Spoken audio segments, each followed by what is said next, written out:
Hello, this is Michael with digitaltshirtshop.com. So, what I wanted to talk about briefly this morning is some of the stuff that I'm doing. Um, so, I have, first of all, sales have been just like that. I want to say I was looking at the numbers last month for the month of October. I don't think we're going to even hit 100 shirts that we sold. Now, I guess that's actually pretty good given that we started at zero. Um, but where we were, you know, uh, we sold nearly 1,000 Eclipse shirts, and it seemed as though sales were increasing. I've really kind of had in my mind that I would think that we probably should be selling about 100 shirts on both Etsy and Amazon at this point, and we really aren't doing that. I think one of the sites we're doing about 50 and one, or 50, 55. The other one we're about 35.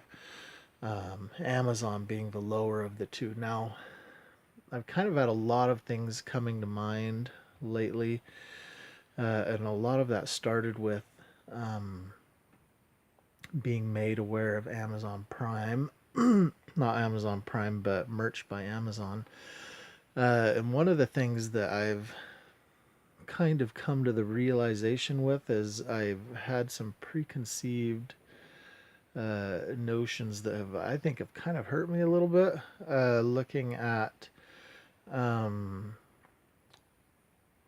the way I've looked at third-party printers, because I was really not open to them for a long time until I started kind of looking at this. And as I'm looking at it, I'm realizing more and more I really am probably not achieving a lot of the sales that would like to be achieving, or that I potentially could be achieving through Amazon, due to how many people are actually selling through merch by Amazon. And I didn't realize how big it was until I started looking at it, and oh my goodness, it's huge.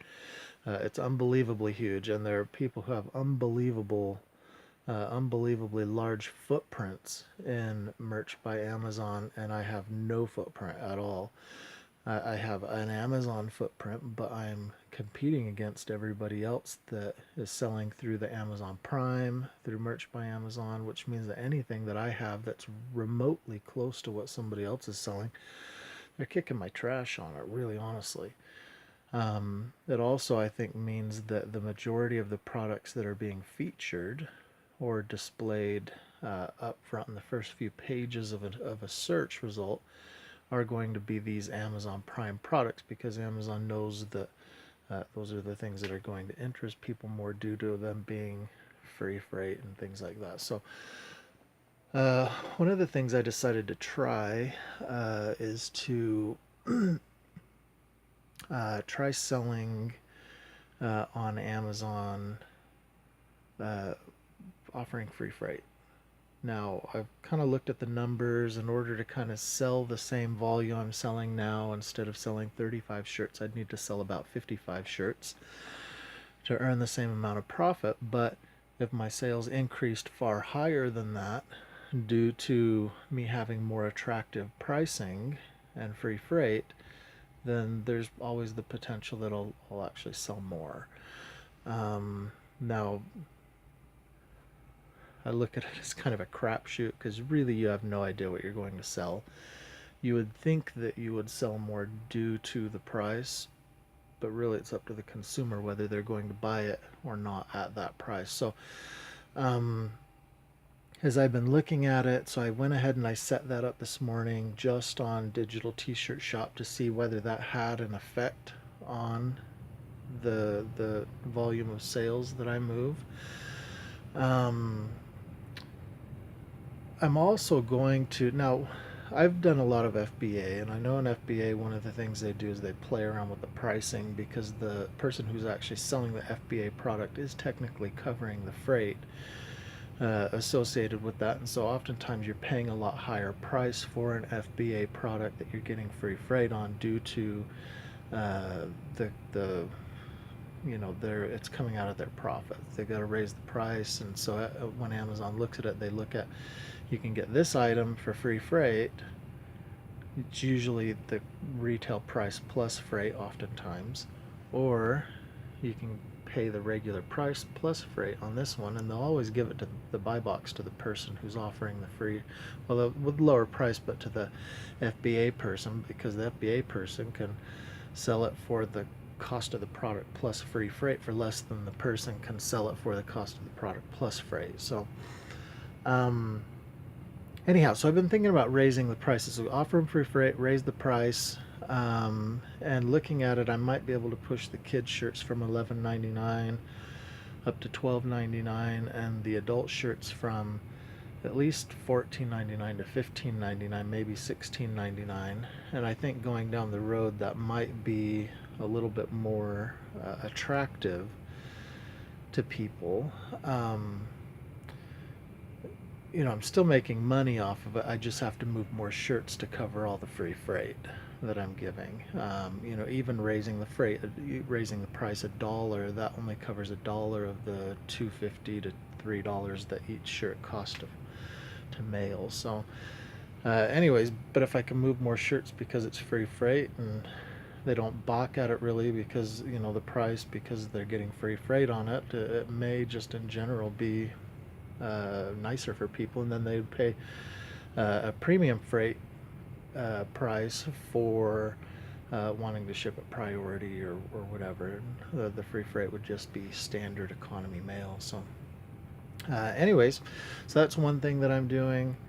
Trying to think of what else. So I've been looking a lot at these third-party printers. Obviously merch by Amazon. I haven't been approved yet. We'll see what happens down the road with that. But I came across Printful.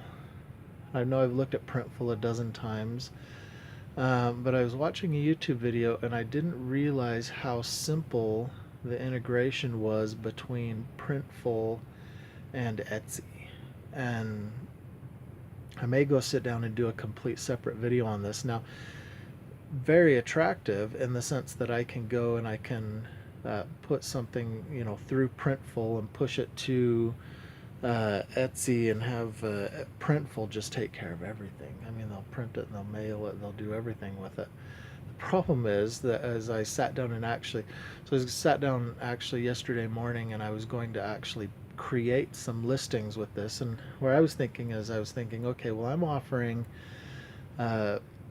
in a lot of cases black prints on some light colored white t-shirts. I could offer white prints on black t-shirts. I could offer long sleeve shirts. I could offer hoodies and a few things like that through Printful. And I got in and started looking at the dark t-shirts, and as I start looking at it, and this is probably again it's one of these barriers that I've got in my mind is how I look at things. I have a hard time feeling like somebody will buy a shirt for $25 and $30, but in order to sell the shirts through Printful, it's almost like that's what I have to do in a lot of cases. Their basic t-shirt price unprinted, well, I guess printed, their cost is like $13. When I add what I would like to make as a profit on top of that, for selling it and my design and all those things, I almost want to mark it up to $20. And then I'm looking at it going, oh, well, I print them for $15. I'd have to sell that on there for $20. As it is, I've also been looking at buying a new machine.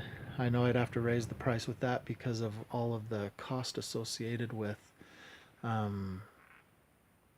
pre-treating the shirts and additional white ink and things like that would cause the base cost of my shirts to increase significantly, almost double. So instead of $2 a shirt, $2 to $2.25 a shirt, it might be costing me $4 a shirt to $4.50 a shirt, because of the white ink and the pre-treating process and all of those things.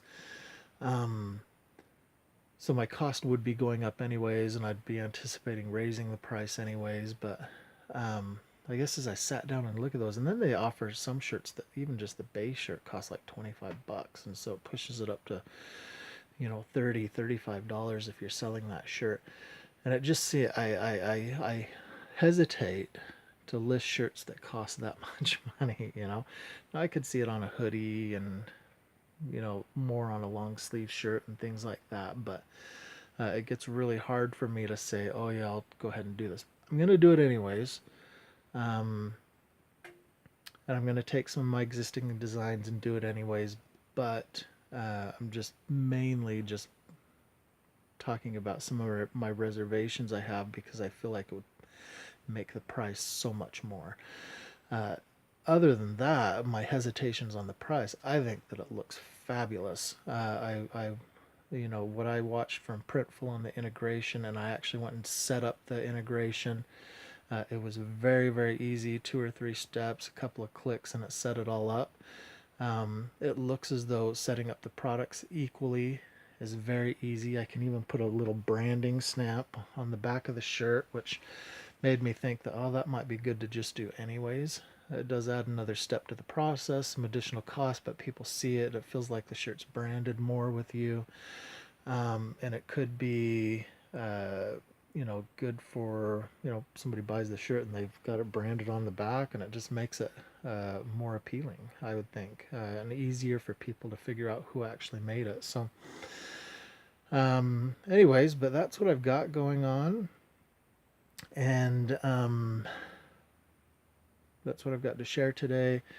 I may not be doing a lot here over the next week because we're trying to get the sheetrocking and stuff done down here, but I should have an office here pretty quick, maybe in the next week or two, with it sheetrocked and textured and painted and the whole works. So pretty excited about that. So anyways, that's where we're at. I would love to have you subscribe to digitaltshirtshop.com, follow us, see what's going on, see how we're running our business, and see what we're doing to try to make a profit. And I guess the base of the video today is,